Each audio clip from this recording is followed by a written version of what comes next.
नमस्कार, स्वागत है आपका द 4 PM न्यूज नेटवर्क पर। मेरा नाम है रविंद्र सिंह शोरान। कितने दिनों से गतिरोध चल रहा है सदन में, आप देख रहे हैं। लोकसभा नहीं चल रही है, राज्यसभा नहीं चल रही है, कभी दोनों हाउस नहीं चल रहे, कभी एक चल रहा है दूसरा नहीं चल रहा है, गतिरोध चल रहा है। अब गतिरोध को खत्म करने की कोशिश करे तो कौन कौन करे? गतिरोध को खत्म करने की कोशिश हम लोग पहले भी आपको बता चुके हैं कि पहली जिम्मेदारी किसकी है। पहली जिम्मेदारी है संसदीय कार्य मंत्री की। इस सरकार में कौन है? किरेन रिजिजू, अरुणाचल से आते हैं, वरिष्ठ सांसद हैं। तीन तीन तीसरी सरकार है मोदी की, तीनों सरकारों में मंत्री भी रहे हैं। अब किरेन रिजिजू की जिम्मेदारी है और वो अपने जिम्मेदारी को पूरा करने के लिए आज वो गए राहुल गांधी के चैम्बर। चैम्बर मतलब राहुल गांधी का भी एक ऑफिस है। लोकसभा के नेता प्रतिपक्ष हैं तो उनको एक ऑफिस मिलता है, राज्यसभा के नेता प्रतिपक्ष को भी एक ऑफिस मिलता है, और संसदीय दल को एक अलग ऑफिस मिलता है। तो अपने चैम्बर में बैठे थे, वहां पर आए किरण रिजिजू। रिजिजू ने कहा कि भाई, हम लोग चाहते हैं कि सदन चले और आपका सहयोग हमें चाहिए, उसके बिना तो हाउस नहीं चलेगा। राहुल गांधी ने स्पष्ट तौर पर कह दिया है कि देखिए, सदन तो तब चलेगा जब अमित शाह आएंगे। अमित शाह जब तक नहीं आएंगे हाउस में, और जब तक वो जवाब नहीं देंगे कि किसके कहने पर निहत्थे पीसफुल प्रोटेस्ट कर रहे स्टूडेंट्स पर लाठीचार्ज हुआ, किसके कहने पर निहत्थे स्टूडेंट्स पर पैलेट गन्स चलाई गई, तब तक हाउस चलेगा। ये उन्होंने साफ साफ कह दिया। अब ये संदेशा तो किरण रिजिजू लेके जाना नहीं चाहते थे। मतलब यह है कि स्पष्ट तौर पर राहुल गांधी ने कह दिया कि गतिरोध तब खत्म होगा जब अमित शाह आएंगे। अब अमित शाह आएंगे सदन में, संसद भवन में नहीं, सदन में। क्योंकि संसद भवन में तो रोज ही आ रहे हैं, कई बार तो 7-8 बजे तक बैठते हैं।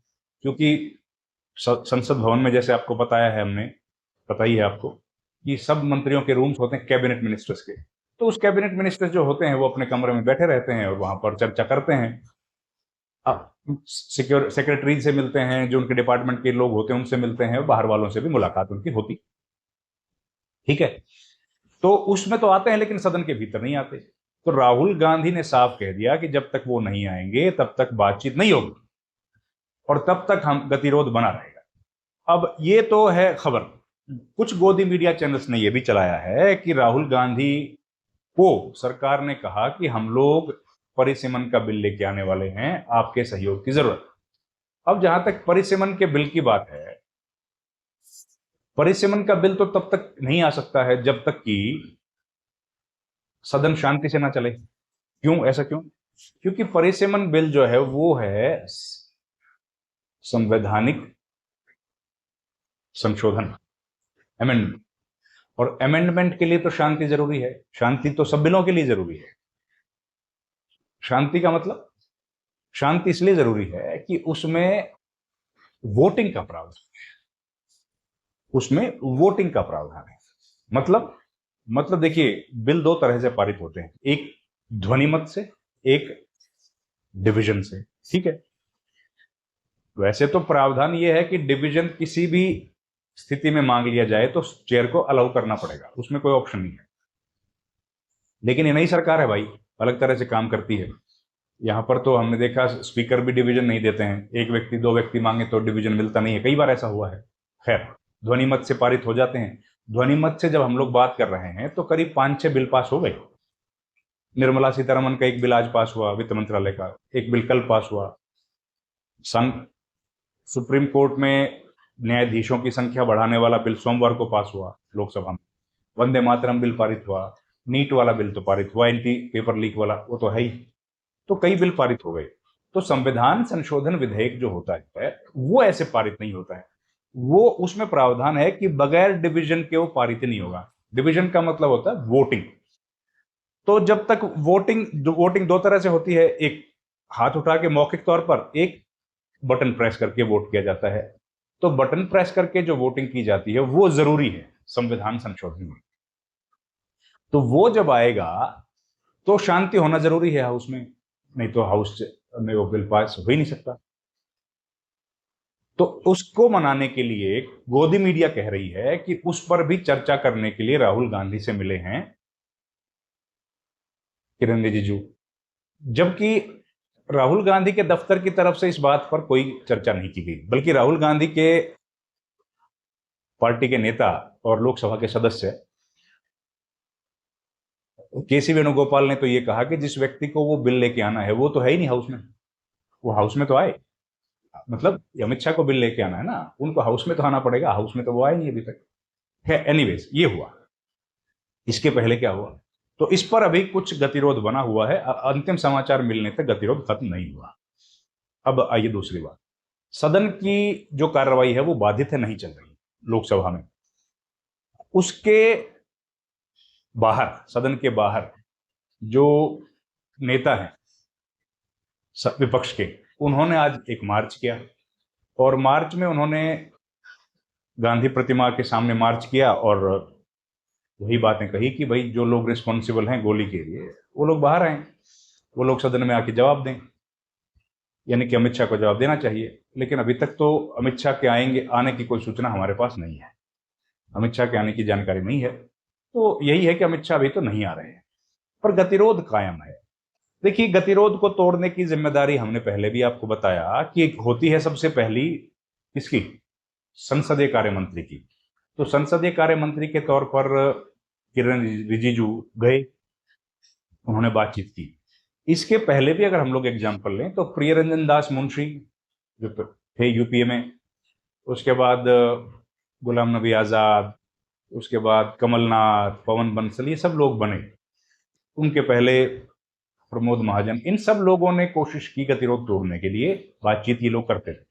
अगर कई बार ऐसा होता था कि मुद्दा इतना गर्म है कि बातचीत सुलझ नहीं रहा, तो ये होता था कि चिदम्बरम या सुशील शिंदे या प्रणब मुखर्जी, ये सब लोग जाते थे बातचीत करने के लिए, और नेता प्रतिपक्ष उस वक्त अरुण जेटली थे, सुषमा स्वराज लोकसभा में नेता प्रतिपक्ष थे, उन लोगों से बातचीत ये लोग करते थे। मामले कई बार सुलझ जाते थे, कई बार नहीं सुलझ पाते थे, कई बार गतिरोध रहता था। लेकिन अब इस सरकार में वो कम्युनिकेशन का गैप दिख रहा है, बातचीत खत्म हो गई। तो उस पर सवाल खड़े हो रहे कि भाई बातचीत अगर खत्म हो जाएगी, कब कम्युनिकेशन नहीं होगा तो फिर कैसे आगे बढ़े। बस ये है सबसे बड़ा सा। तो अब उम्मीद है कि बातचीत होगी, एक राउंड की बातचीत हुई है, कुछ और राउंड्स की बात भी होगी, और जब बातचीत हो जाएगी तब संभावनाएं हैं कि ये मुद्दा सामने आएगा और इस मुद्दे पर फिर चर्चा होगी। सदन के बाहर भी गतिरोध है, सदन के बाहर लोग जो अपोजिशन के लीडर्स हैं वो प्रोटेस्ट करते हैं, सदन के भीतर भी ऊपर लोग प्रोटेस्ट कर रहे हैं। लेकिन सही जानकारी, ये गतिरोध कब खत्म होगा, वो अभी तक नहीं आई। सरकार ने कोशिशें शुरू की हैं, ये एक वेलकम स्टेप है, क्योंकि असली मसला तो यही है कि भाई अमित शाह क्या इसके लिए रिस्पॉन्सिबल हैं? क्या वाकई उन्होंने गोली चलाई इसका आदेश, गोली मतलब पैलेट गन्स चलाने का आदेश दिया, लाठीचार्ज का आदेश दिया? अगर उन्होंने नहीं दिया तो क्या उन्होंने रोकने का आदेश दिया? वो भी नहीं दिया। तो फिर विपक्ष जो मांगे कर रहा है, उन मांगों का क्या सरकार वो मांगे मानने वाली है? और ये तो संभव नहीं लग रहा कि जो है धर्मेंद्र प्रधान का इस्तीफा हो गया, उसके बाद अमित शाह भी इस्तीफा देंगे, उसके तो चांसेस नहीं लगते। लेकिन गतिरोध कब खत्म होगा, जनता ये जानना चाहती है। आप जानते हैं कि अभी तक गतिरोध के चलते 5 दिन पहले दूसरे, और अब 13 दिन खत्म हो गए। 13 दिन में हाउस नहीं चला, 2 दिन चला है जब नीट एंटी पेपर लीक वाले मामले पर चर्चा हुई थी। तो अगर हम लोग मान लें तो 100 करोड़ से 120 करोड़ रुपए इस देश के खर्च हो चुके हैं, बर्बाद हो चुके हैं। और ये तो हमारा ही पैसा है ना, किसका पैसा है? इतने सारे सांसद अपने अपने क्षेत्रों से आते हैं, मिनिस्टर्स आते हैं, उनका स्टाफ आता है, सिक्योरिटी एजेंसीज, खुफिया विभाग, फिर सांसदों का स्टाफ, और ये सब लोग तामझाम बनाया जाता है ताकि संसद की कार्रवाई चले। लेकिन संसद की कार्रवाई नहीं चल रही। अब गोदी मीडिया कहता है कि भाई विपक्ष नहीं चलने दे रहा, लेकिन सदन की कार्रवाई चलाने की जिम्मेदारी तो सत्ता पक्ष की होती है, विपक्ष की तो होती नहीं है। विपक्ष तो उसमें कॉन्ट्रीब्यूटर है, सहयोग सहभागी है।